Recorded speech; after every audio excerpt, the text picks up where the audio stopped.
ethuni khona akandiyazi. Ukhona ke nabo besiququzelela kuba masidibane sizodibana naba bantu bazo-interview. Waphinde wakhawuleze wabuya. Xa ndisithi hayi ndingakhululeka na ke ngoku kwathiwa wasuke walebe phumile wathi mandikukhuphe. Ndathi ke hayi ndakhutshwa nokhutshwa ngoku. Sithe uba sithi qakathe emnyango wathi kuthiwa upasile.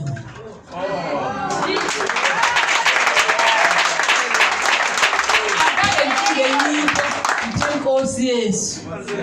Thank you Jesus. Amen. Wathi kuthiwa ukodwa ungayithethi zange umuntu axelelwe. Zange umuntu athi egqiba ukuphuma kuthiwa upasile ndiyayiqala mna qala. Ndathi thank you Jesus. Thank you Jesus. So ndinoba bungqina. Okuzondenza ke ungaphindi ngithenge imoto ngoku ndizayinikwa.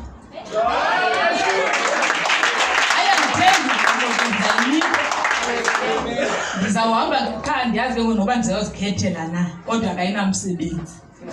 Amen. Yes.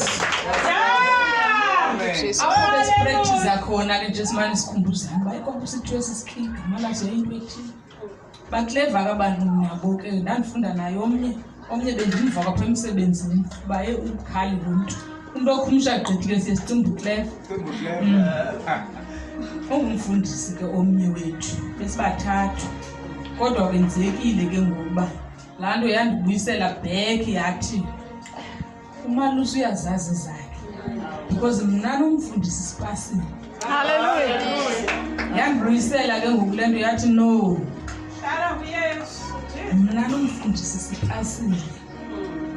Bathi ke ngoku ndathi ngoku ndamthandaza omncinci uba Nkosi yenza ke ngoku ngalo uba makakayibone le nto njengoba simane sithi xa sithetha nomfundisi besithandazile before besithe sathi akayicinge le nto aba bantu bayathi makubekho indlela yomloba naye asimhleki siyahlupheka ngaye kodwa uThixo ungasenza umsebenzi ngenxa yale interview. Yile nto ke ngoku ndithi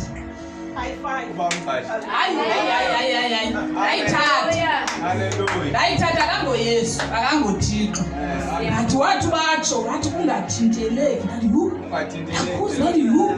uyandazi uba ndibhizi intoni asobe ndithinteleke tu.